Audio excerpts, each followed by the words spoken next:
Welcome to the NBAV podcast.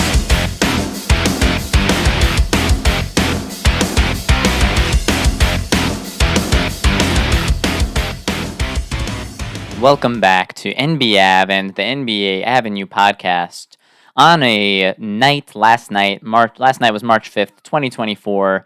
Coming to you the next day, it is a night where the two longest win streaks in the NBA both ended.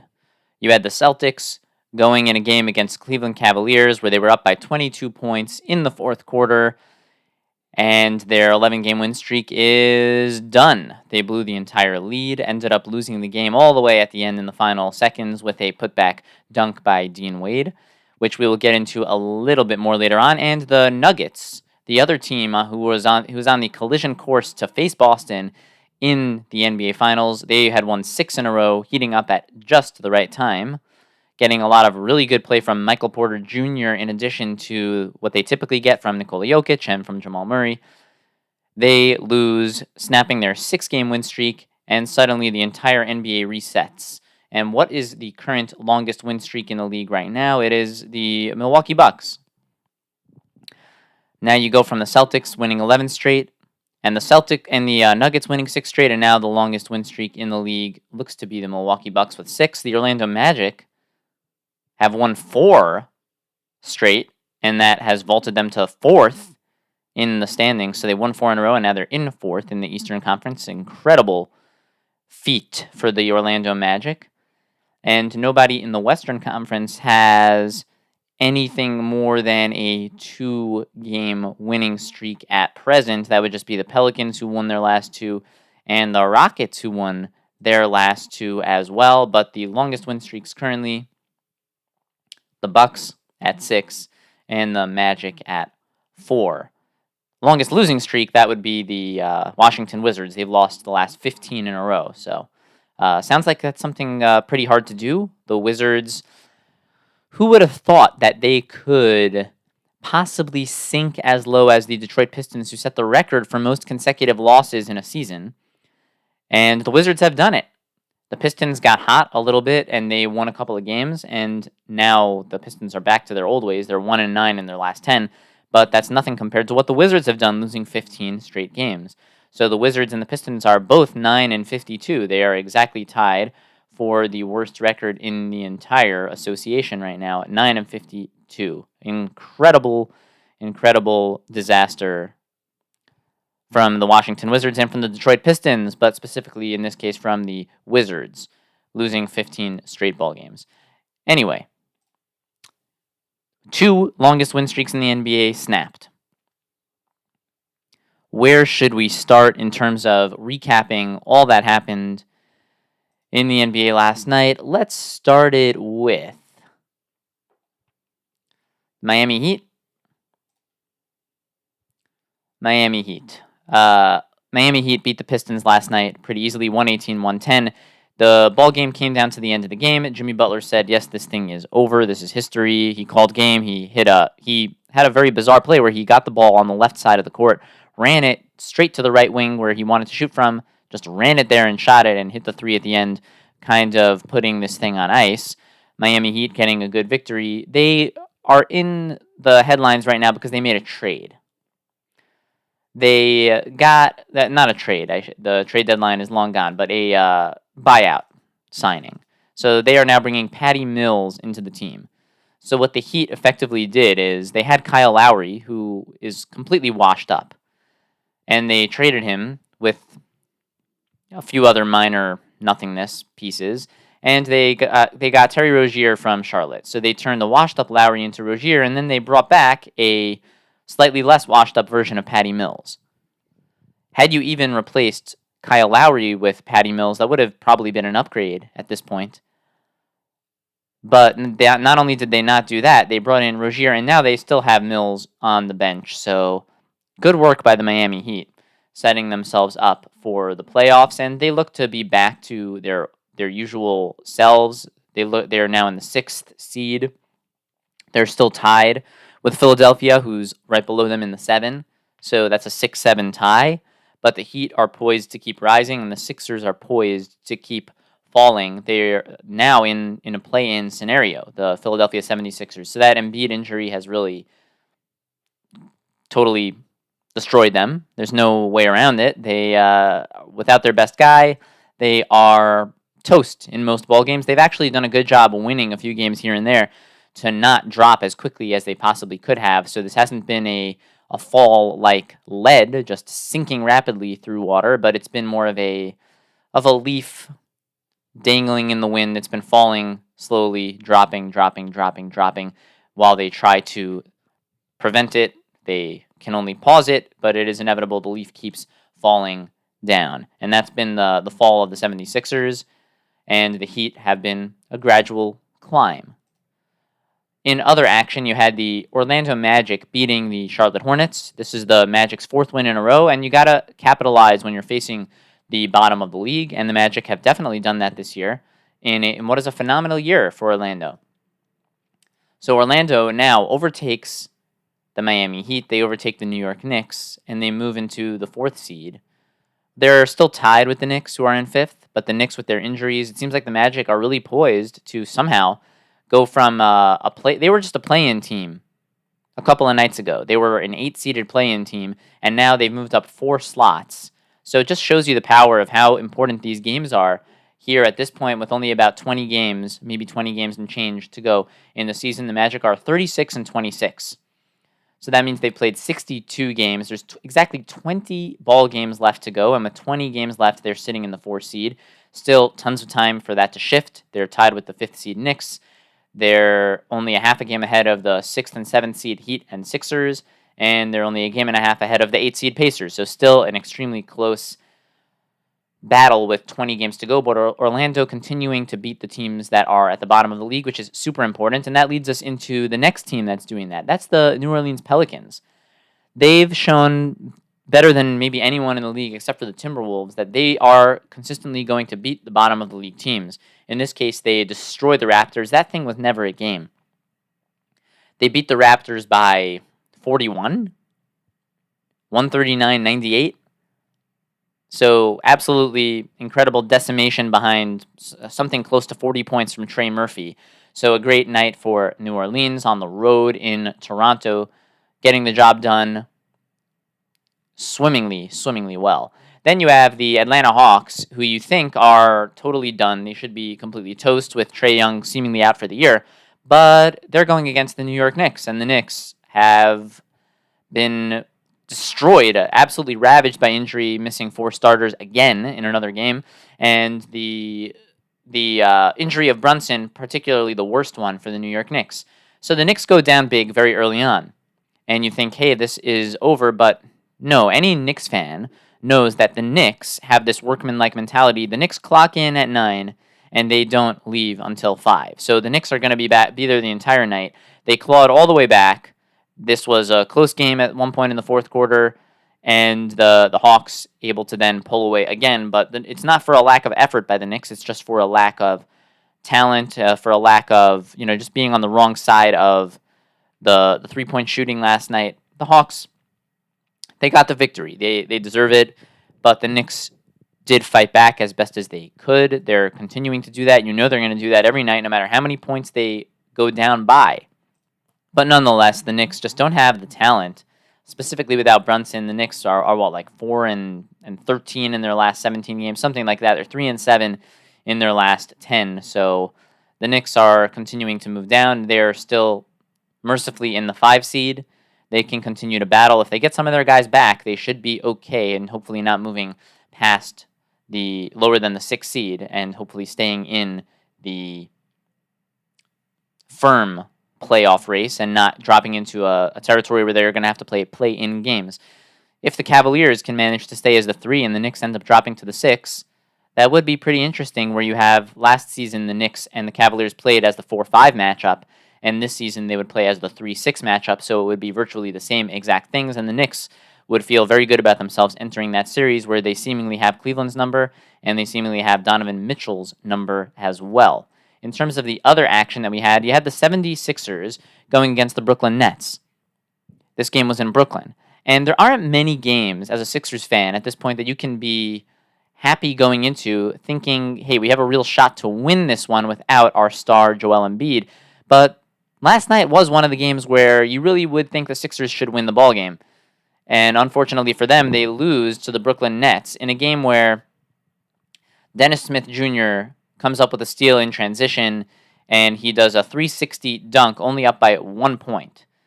And then his 360 jam puts them up by 3. He puts his hands out for the crowd, putting on a show. And then Dennis Schroeder coming up big for the Nets as well, getting inside and scoring with his one hand and doing the Shaquille O'Neal gesture where he's staring at his hand and he can't believe it. Like, what? This hand is just unstoppable. It can't be stopped like Shaquille O'Neal. And it was a little bit comical. The Nets thought they were the Harlem Globetrotters out there. They thought that they were Shaq and Kobe winning a title, being performers, but they were just beating the 76ers. But nonetheless, these are, at the end of the day, these guys are entertainers. You'd like to think that they're also professionals and they recognize what's happening in the standings. But the Nets, hey, they're not totally out of it. The Hawks won, so they're still, 2 games out of a play-in. But the Nets still have the capability with 20 games to go to catch the Hawks, and they're doing their thing. They're professional athletes going out there, entertaining the crowd. So I can't get too upset at Dennis Smith Jr. or Dennis Schroeder, the Dennis brothers over there. But you'd like to see them having their heads a little bit more on a swivel, thinking, well, what's really happening here? Maybe just dunk the ball, Dennis Smith. Maybe just score the ball, Dennis Schroeder, and go back and huddle in the timeout and think about how to win the ball game. Nonetheless, they still win the game, but just a little bit of comedic relief there in Brooklyn as this somewhat lost season is capped off by Dennis Smith Jr. and Dennis Schroeder acting like they are the Globetrotters. Then, as we already discussed, the Heat signing Patty Mills. He didn't play in this game, but the Heat beating the Pistons. The Heat are heating up at the right time, moving into the 6th seed. And the game that we haven't really discussed so far, but perhaps the highlight of the night, was the Celtics losing, finally getting their 11-game win streak snapped by the Cleveland Cavaliers. That was a fourth quarter meltdown by Boston. An absolute meltdown. They were up by 22 points in the fourth quarter, and they're the best team in the league. How does that happen? The Celtics went extremely, extremely cold. You had Dean Wade getting hot. The Cavaliers getting a bunch of turnovers and able to get the ball inside to their big men, Mobley and Allen. And they come all the way back. The Celtics still do what they have to do to win the ball game. They take the lead at the end. They go up by a couple of points. Cleveland able to hit a 3, and then Cleveland able to get the final shot. And they miss. Garland gave it a good shot. He got inside. He had to switch at the last second from his right hand to his left hand. Ended up not being able to hit the rim, but the ball bounced off the backboard in such a way where it was a perfect incidental lob to, off the backboard lob to Dean Wade, and Dean Wade just dunked it home. And then what you had was just a couple of seconds left, 19 seconds left. The Celtics held for the last shot. Tatum tried to create. He faded. It wasn't a terrible look, but wasn't an amazing look.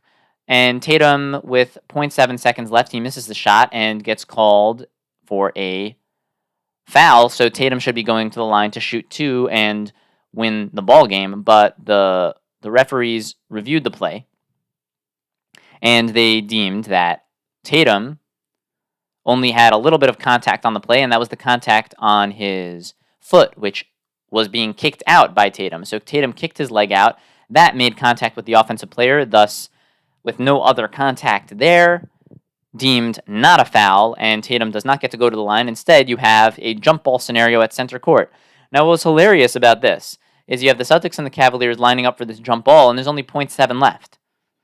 So with 0.7, there's not enough time to do anything. There's going to be a jump ball, and the second that Porzingis tips the ball, the clock is going to start and the game is going to be over. So you have all this theatrics where you have to line up for a jump ball, and all the players are getting set, and they're jockeying for position, and you have Porzingis, and right behind him is Derek White, and Cleveland does not care because they know the second Porzingis touches the ball, before it even gets into Derek White's hands, ball game's going to be over. So the Celtics try to tip the ball back. They get it. Derek White gets it. And before they're able to call timeout, the ball game is over, and all of that theatrics for nothing.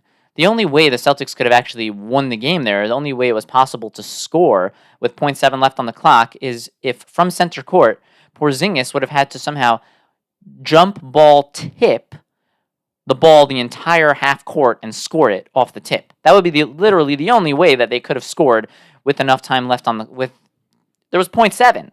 So Porzingis would have had to jump tip the ball forward over Luke Cornett into the basket for the win.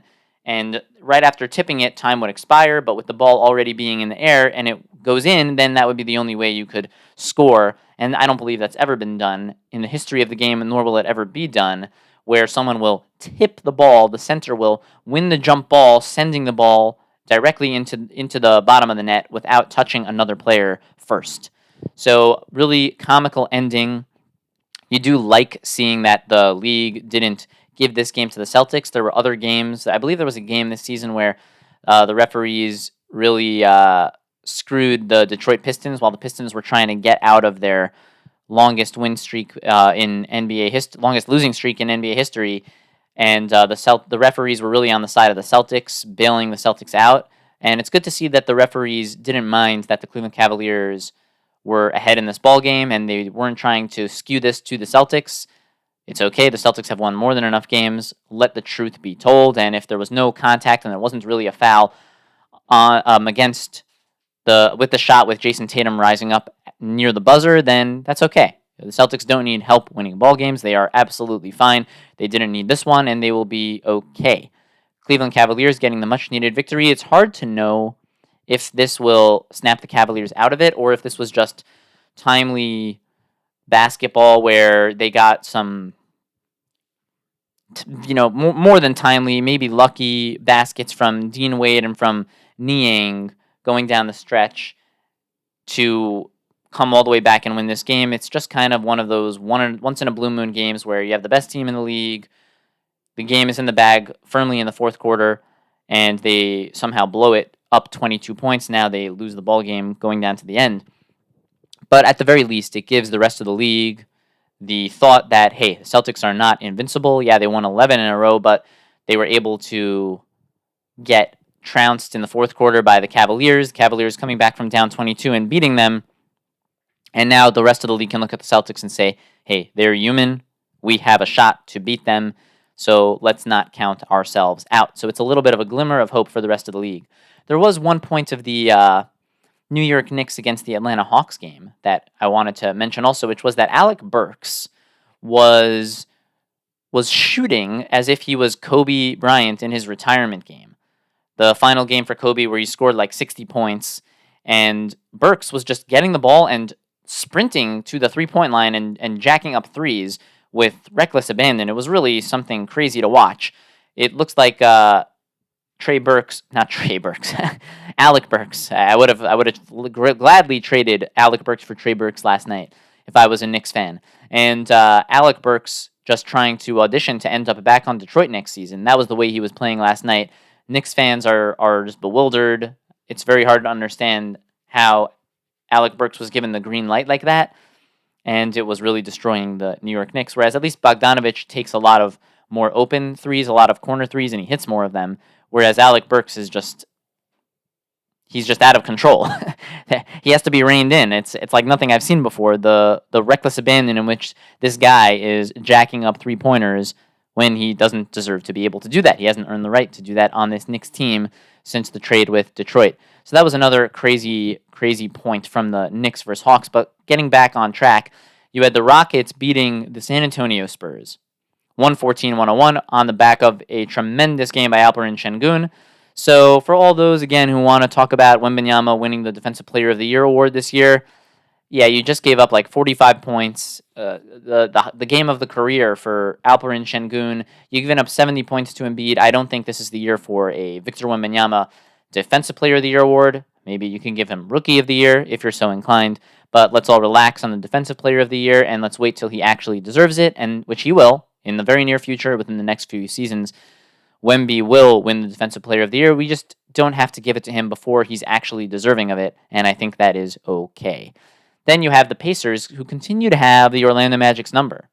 I'm sorry, they continue to have the Dallas Mavericks number. They score 137 points, scoring nearly 70 points each half, 137 to 120.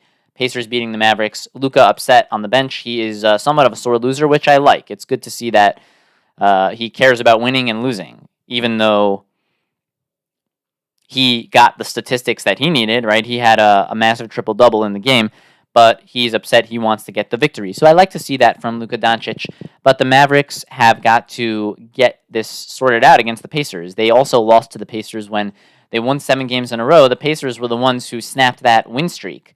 And now the Pacers, again, having their number, there seems like there's nothing Dallas can do on the defensive end of the floor to stop the Indiana Pacers. The Pacers just seem like they know how to score, right? You had a 19-10 night for Tyrese Halliburton. So Halliburton able to get his points and then also able to create great shots for others.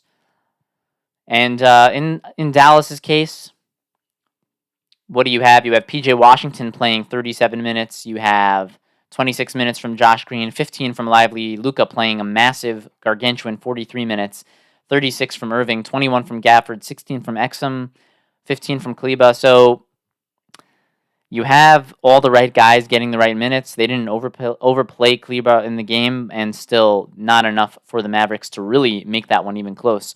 So the Mavericks still have a lot of work to do, and we'll take a look at the standings shortly and see exactly how this loss impacts the standings. And then you had the other game of the night, which is the Phoenix Suns against the Denver Nuggets in Denver. So Denver had won 6 games in a row.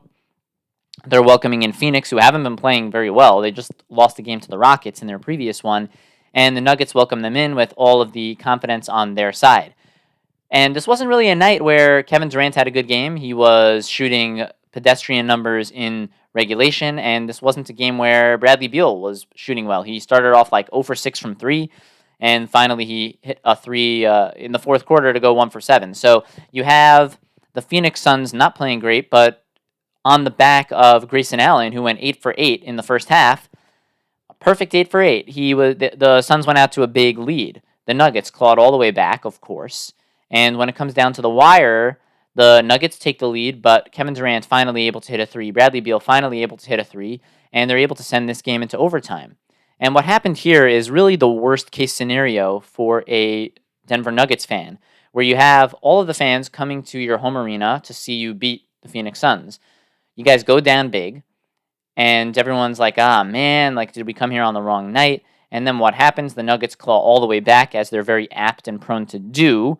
They come all the way back. They take the lead at the end of the fourth quarter. All the fans are ready to go home happy, but no, a couple of big-time shots from Durant and from Beal, and this game goes to overtime, and the Nuggets get bombed out in overtime, and all of the fans now get to go home upset. So really the biggest circle jerk there for the Denver Nuggets fans, where you have everybody upset, down big. They come all the way back. Everyone's thrilled. They take the lead in the end of the fourth quarter. Everyone is thrilled. It goes into overtime. Okay, expectations are tempered, hoping that your team can pull it out in overtime, where now you have Jusuf Nurkic was fouled out of the game at that point. So you have the Suns in an overtime game where Booker's not playing. Nurkic is out, so they're resigned to playing Eubanks along with just Beal and Durant, and the Nuggets aren't able to pull it out. They lose by 10 in the overtime. So really worst case scenario there for Nuggets fans, getting pulled here and there and everywhere, and then going home as losers. But nonetheless, it's not like the Nuggets really needed the victory, whereas the Suns needed it absolutely desperately. So let's start off looking at the Eastern Conference. We'll get that out of the way, and then we'll focus more on the Western Conference. In the East, not much really changed all the way at the bottom, where the Nets won, but so did the Hawks. So still a 2.5-game lead for the Hawks over the Nets for that final play-in spot. Bulls at 9. Pacers, even with the victory, still a full game back of the 7 seed. They're still at 8. The Sixers and Heat at 7 and 6 are tied. The Knicks move down to 5. The Magic move all the way up to 4, with their incredible season continuing. And then you have the Cavaliers at 3, the Bucks at 2, and the Celtics at 1. And then moving on to the Western Conference, You still have the Warriors in 10, a half game back of the Lakers. Neither of those teams played last night, so nothing changing there. The Mavericks continue to drop with another loss to the Pacers. They are firmly in 8, a full game back of the Sacramento Kings, who are in 7. The Suns able to stay in 6 with their victory last night against Denver. The Pelicans playing the Toronto Raptors able to stay at 5, a full game ahead of the Suns. And then you have the Clippers at 4, the Nuggets still at 3, the Thunder a half game up on Denver at 2, and the Timberwolves a half game up on the Thunder at 1. So let's see what action we have coming up tonight and how that will play into the potential playoff play-in scenarios. You have the Magic going against the Washington Wizards tonight in Washington. The Wizards have lost 15 straight games. They have the longest streak of any kind in the NBA, win or lose, and they have it by a lot. We already mentioned that the Bucks won 6 in a row, but that's nothing compared to the Wizards losing 15 in a row, and that will continue tonight, where the Magic have won 4 in a row. They take advantage when they get a bad team on their schedule, and the Magic are going to continue to do that. They're going to beat the Wizards tonight, and this will mark 16 losses in a row for Washington. Then you have the Cavaliers going against the Atlanta Hawks. Hawks played well last night against the Knicks. We'll see if Donovan Mitchell is back for the Cleveland Cavaliers tonight. This is a live game. The Cavaliers have been pretty up and down. They've been winning games by some heroic measures at the end with Struce buzzer beater, and last night with the impressive come-from-behind victory off the Dean Wade putback. And now we'll see what happens tonight. I would not want to bet on that game between the Cavaliers and the Hawks. There's a lot of volatility in that one. Then you have the Grizzlies versus the 76ers. So a massive opportunity. Again, the Sixers have had a couple of big opportunities recently where they haven't really managed to capitalize. They've played a couple of teams that they are expected to beat. And when you're a 76ers team, you don't get many of those. But listen to the games that the Sixers have played over the last couple. They beat the Charlotte Hornets. They beat the Dallas Mavericks. They lost to the Brooklyn Nets, and now they're going against the Sixers. I'm sorry, they're going against the Sixers are going against the Grizzlies. So in the last 4 games, they get to play the Hornets, the Nets, and the Grizzlies. So a big opportunity for the Sixers, and we'll see if they can take advantage of this game against Memphis tonight. Then you have the Clippers going against the Rockets in a game that really doesn't matter for either team. Then you have the Chicago Bulls and the Jazz in a game that really doesn't matter for either team as well. You have the Milwaukee Bucks and the longest win streak in the NBA at 6 going to challenge the Golden State Warriors, who had some time off. They had some rest. And we'll see if Andrew Wiggins is back in this game. He is slated to come back soon. Not sure if it'll be tonight or if it'll be in the near future, but he is on his way back from whatever issues he's having. It's really become a weird, strange situation where Wiggins keeps doing this. We'll see what happens tonight. Bucks against the Warriors. It should be a good one. Perhaps Giannis will be back on the Milwaukee side of things, so he gets some rest. The Warriors get some rest. The Bucks going to have to play on a tough back-to-back. The Warriors don't, so this should be a good one. I'll be really interested to see how this one works out, but definitely the Warriors are a very live underdog at home here in this game against Milwaukee, who has to travel and play the back-to-back. Then you have the Thunder going against the Blazers. The Thunder should get back in the win column here, and this should vault them back into a tie atop the Western Conference. If they win tonight, they will be tied with the Timberwolves once again all the way at the top. And then you will have the Kings with their extreme inconsistency going against the Los Angeles Lakers, who are still right there at the number 9 seed. So a really, really good bunch of action tonight, particularly the Bucks-Warriors game and the Kings-Lakers game. So those two are really good, exciting games. And you can follow the show at NBAV and NB Avenue on social. You can email the show at nbavenue@yahoo.com. We are your source for a great time every time. And until next time, we are out.